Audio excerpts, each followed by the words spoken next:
मुझको मुस्कुराना सिखा दिया।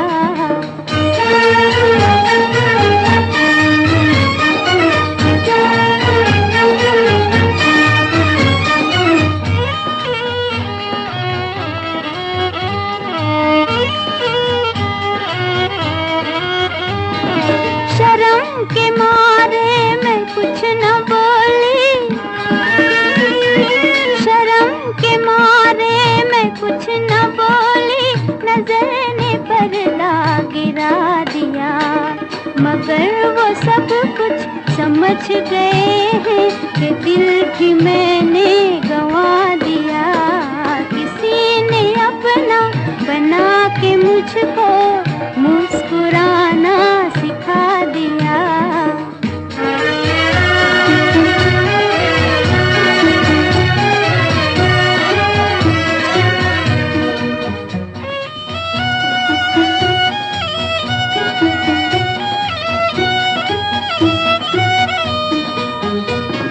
न प्यार देखा न प्यार जाना, न प्यार देखा न प्यार जाना, सुनी थी लेकिन कहानियाँ, सुनी थी लेकिन कहानियाँ। जो ख्वाब रातों में भी न आया, वो मुझको दिन में दिखा दिया। किसी ने अपना बना के मुझको मुस्कुराना सिखा दिया।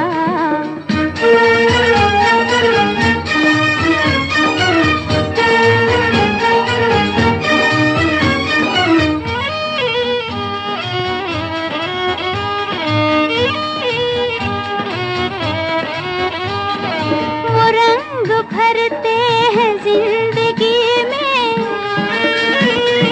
वो रंग भरते हैं जिंदगी में, बदल रहा है मेरा जहां। कोई सितारे लुटा रहा था, किसी ने दामन बिछा दिया। किसी ने अपना बना के मुझको मुस्कुराना सिखा दिया। अंधेरे घर में किसी ने हंस के चिराग जैसे जला दिया। ओम शांति 25/10/2023 प्रातः मुरली। ओम शांति। बाप दादा मधुबन। बाबा आज कह रहे हैं, मीठे बच्चे, तुम बेहद के बाप को याद करो। इसमें ही ज्ञान, भक्ति और वैराग्य तीनों समाया हुआ है। ये है नई पढ़ाई। मीठे बच्चे, तुम बेहद के बाप को याद करो। इसमें ही ज्ञान, भक्ति और वैराग्य तीनों समाया हुआ है। ये है नई पढ़ाई। प्रश्न, संगम पर ज्ञान और योग के साथ साथ भक्ति भी चलती है, कैसे? उत्तर, वास्तव में योग को भक्ति भी कह सकते हैं, क्योंकि तुम बच्चे अव्यभिचारी याद में रहते हो। तुम्हारा ये याद ज्ञान सहित है, इसलिए इसे योग कहा गया है। द्वापर से सिर्फ भक्ति होती है, ज्ञान नहीं होती, इसलिए उस भक्ति को योग नहीं कहा जाता। उसमें कोई एम ऑब्जेक्ट नहीं है।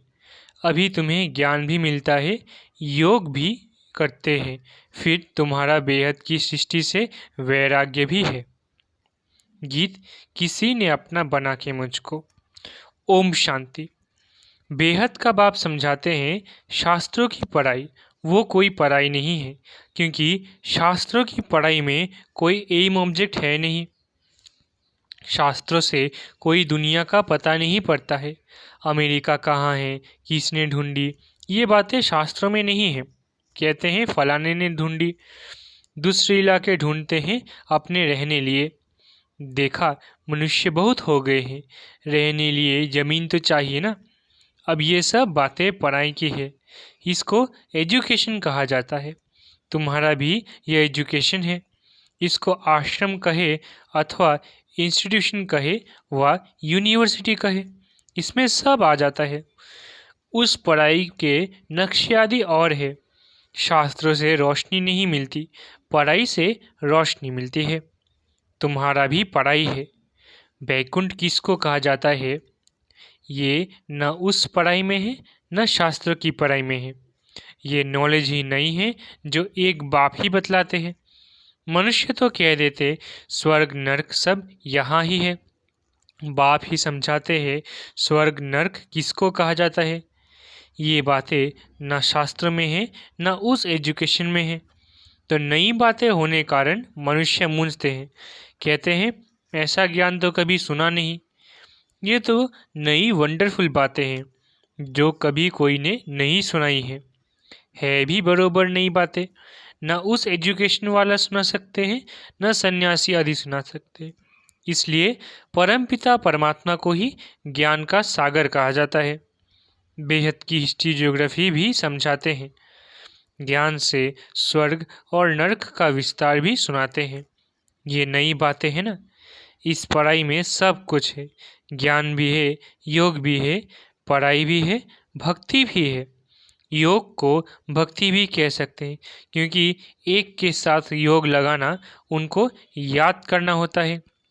वो भक्त लोग भी याद करते हैं, पूजा करते हैं, गाते हैं। वो भक्ति करना कोई योग नहीं कहेंगे।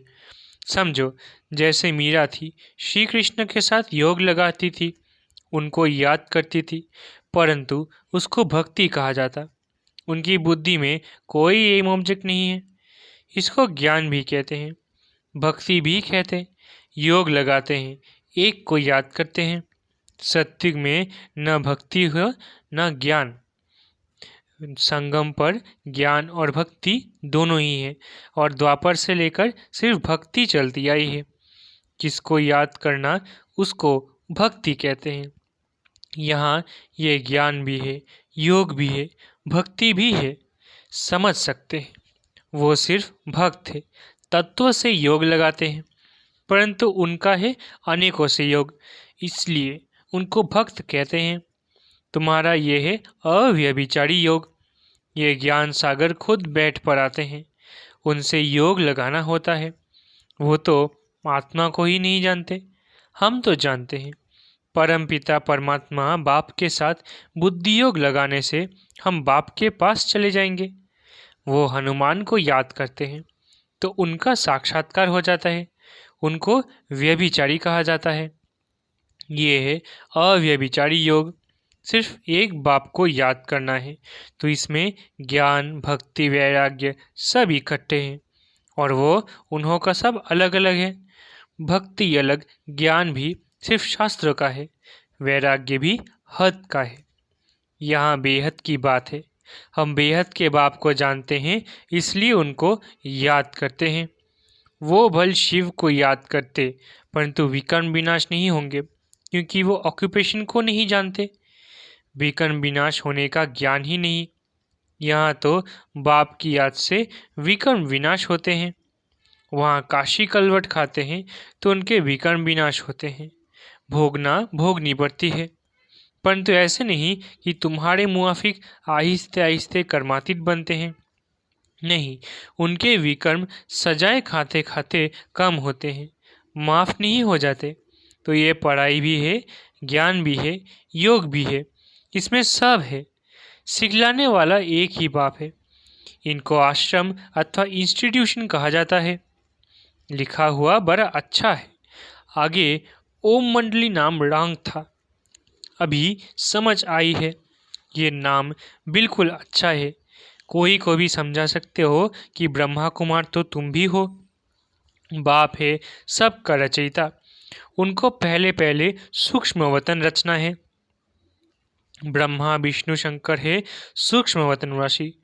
नई सृष्टि रचते हैं तो ज़रूर प्रजापिता ब्रह्मा चाहिए। सूक्ष्म वतन वाला तो यहाँ आ न सके, वो है संपूर्ण अव्यक्त। यहाँ तो साकार बाबा चाहिए ना। वो कहाँ से आए? मनुष्य इन बातों को समझ ना सके। चित्र तो है ना, ब्रह्मा से ब्राह्मण पैदा हुए, परंतु ब्रह्मा आए कहाँ से? फिर एडॉप्शन होती है। जैसे कोई राजा को बच्चा नहीं होता है तो एडॉप्ट करते हैं, बाप भी इनको एडॉप्ट करते हैं, फिर नाम बदल कर रखते हैं प्रजापिता ब्रह्मा। वो ऊपर वाला तो नीचे आ न सके। नीचे वाले को ऊपर जाना है। वो है अव्यक्त, ये है व्यक्त।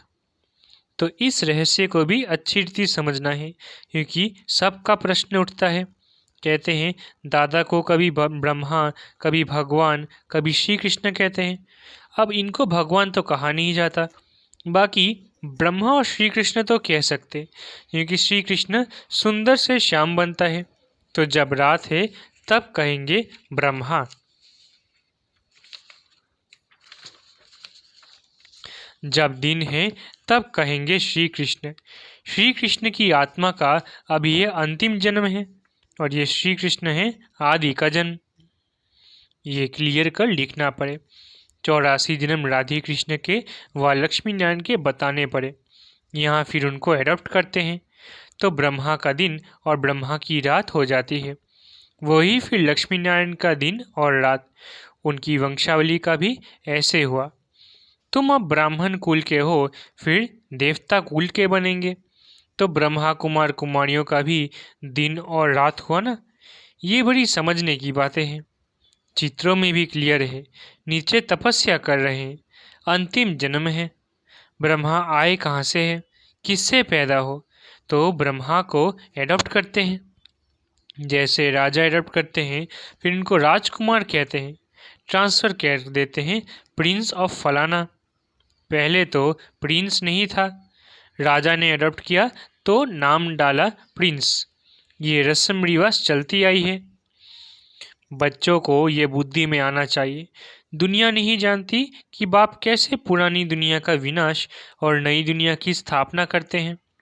ये रोशनी तुम बच्चों को है, तुम्हारे में भी नंबरवार है। आगे चलकर छोटी छोटी बच्चियां भी बहुत तीखी होती जाएंगी, क्योंकि कुमारियां हैं। लिखा हुआ भी है कुमारियों द्वारा बाण मरवाए। कुमारियों का चमत्कार नंबर 1 में गाया है। मम्मा भी कुमारी है, सबसे तीखी गई है। कहा जाता है डॉटर शोज मदर। मदर तो नहीं बैठ कोई से बात करेगी। यहाँ माँ तो हो गई गुप्त, वो मम्मा है प्रत्यक्ष। तो तुम शक्तियाँ अथवा बच्चों का काम है माँ का शो करना। बहुत अच्छी अच्छी बच्चियाँ भी है जिनका पुरुषार्थ अच्छा चलता है। कौरव संप्रदाय में भी किन्हों के मुख्य नाम है ना, जो महारथी है। यहाँ भी महारथियों के नाम है। सबसे बड़ा है शिव बाबा, ऊंच तिऊंच भगवान। उनका ऊंचा ठाव है। वास्तव में ठाव अर्थात रहने के स्थान तो हम आत्माओं का भी ऊंच है। मनुष्य तो सिर्फ महिमा करते रहते हैं, जानते कुछ भी नहीं। हम आत्माएं भी वहाँ की रहने वाली है, परंतु हमको जन्म मरण में आकर पार्ट बजाना है। वो जन्म मरण में नहीं आते, पार्ट उनका भी है, परंतु कैसे ये भी तुम जानते हो। अभी तुम बच्चे समझते हो ये शिव बाबा का रथ है, अश्व अथवा घोड़ा भी है। बाकी वो घोड़ा गाड़ी नहीं है। ये भी जो भूले हुई हैं, ये ड्रामा में नूंद है। आधा कल्प हम भी भूल में भटकते भटकते एकदम भटक जाते हैं। अभी रोशनी मिली है तो बहुत खबरदार हो पड़े हैं। जानते हैं यह पुरानी दुनिया खत्म होनी है, हमको नष्टो मोहा बनना है। कमल फूल समान गृहस्थ व्यवहार में रहते नष्टो मोहा बनने का पुरुषार्थ करना है। तोड़ तो सबसे निभाना है, साथ भी रहना है। ये भट्टी भी बननी थी, जैसे कल पहले बनी थी। अभी तो कहते हैं गृहस्थ व्यवहार में रहे मेहनत करनी है। यहाँ घर बार छोड़ने की बात ही नहीं। हम तो घर में बैठे हैं ना, कितने बच्चे हैं, लौकिक भी थे ना, छोड़ा कुछ भी नहीं है। सन्यासी तो जंगल में चले जाते हैं, हम तो शहर में बैठे हैं, तो उनसे तोड़ निभाना है। बाप की रचना है। बाप कमा कर बच्चे को वर्षा देते हैं। पहले तो वर्षा देते हैं काम विकार का, फिर उनसे छुड़ाकर निर्विकारी बनाना बाप का ही काम है। ऐसे ही होते हैं कहाँ बच्चे माँ बाप को ज्ञान देते हैं, कहते हैं बाप बच्चों को ज्ञान देते हैं। यह है ही राजयोग, वो है हठ योग। आत्मा को नॉलेज मिलती है परमात्मा से। मैं अर्थात ब्रह्मा राजाओं का राजा था, अब रंग बना हूँ, रंग से राव गाया हुआ हूँ। बच्चे जानते हैं हम जो सूर्यवंशी थे अभी शूद्रवंशी बने हैं। ये भी समझाना पड़ता है नरक और स्वर्ग अलग है। मनुष्य ये नहीं जानते। तुम्हारे में भी कितने बच्चे कुछ नहीं जानते, क्योंकि तकदीर में नहीं है तो पुरुषार्थ क्या करेंगे। किनकी तकदीर में कुछ नहीं है, किनकी तकदीर में सब कुछ है। तकदीर पुरुषार्थ कराती है, तकदीर नहीं है तो पुरुषार्थ क्या करेगा। एक स्कूल है, चलता रहता है।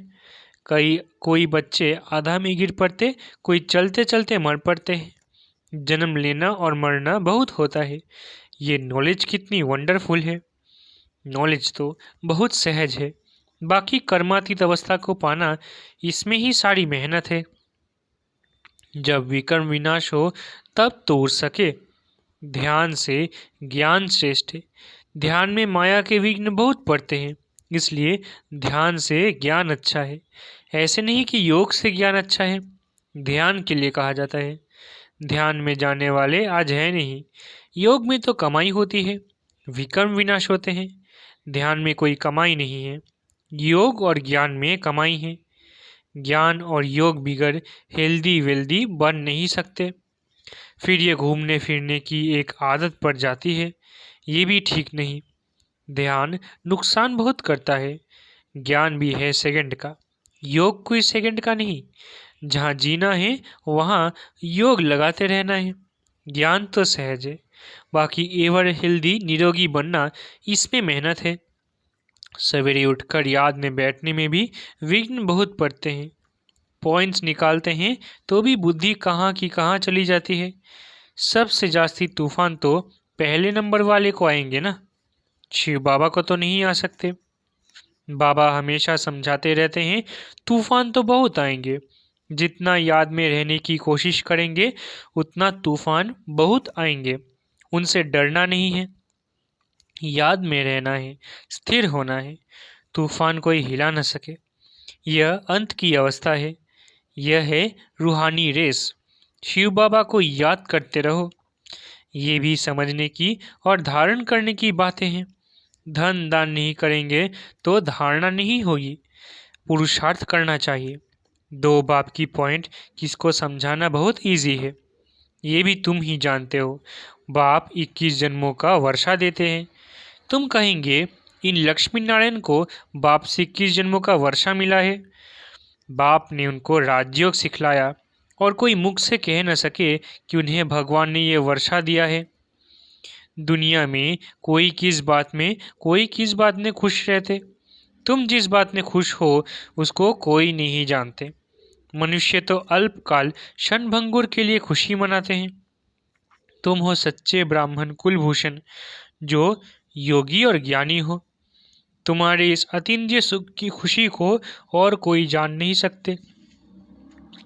वो तो क्या क्या माथा मारते रहते, मून पर जाने का पुरुषार्थ करते हैं। बहुत डिफ़िकल्ट मेहनत है, उन सब की मेहनत बर्बाद हो जाती है। तुम बिना कोई तकलीफ़ के ऐसी जगह जाने का पुरुषार्थ करते हो जहाँ और कोई जा न सके। एकदम ऊंचते ऊंच परम धाम में जाते हो।